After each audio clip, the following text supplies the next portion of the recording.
If your Goliath is you, then stop playing the blame game. Admit that you got a problem. As one writer says, I've seen the enemy, and it's me. And you must come to terms with the fact that you're dealing with some deficiency in your life, some insecurities in your life. There's a lack of divine strength that you need God to help you with. You have a personality problem, have an attitude problem, you have a heart problem. One will never find deliverance and healing and restoration and salvation by blaming others for their problems. Now, I know that in many cases, things that happens to us in life, especially from childhood up to adulthood, have been caused by other people.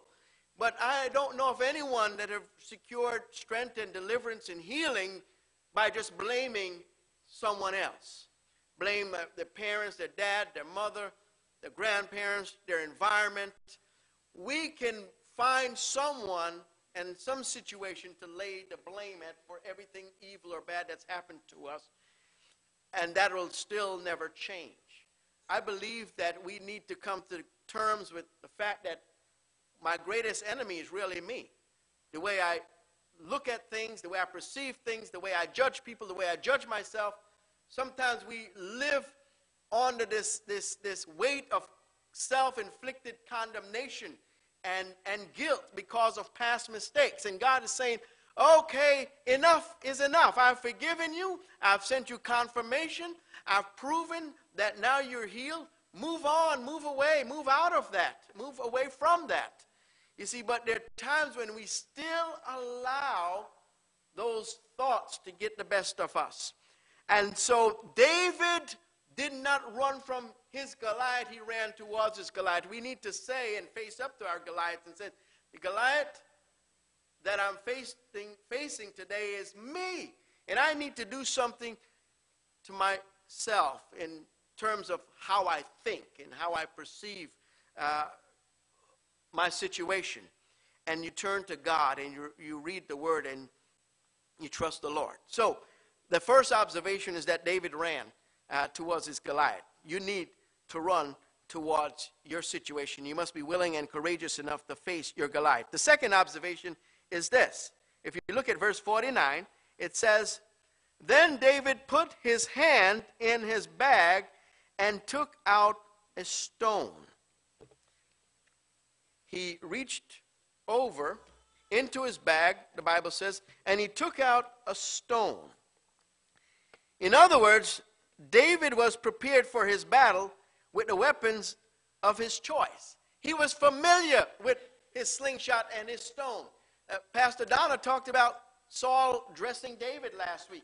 And when David put on Saul's armor, he realized that it was uncomfortable. It was too large. He couldn't move. He didn't have any mobility or much movement because of the weight of the armor and the size of the armor. And there are times when we lean too much to the advice of people that really don't know what they're saying. Here we find David was familiar with his weaponry, and he reached in his bag and he took out his stone. David used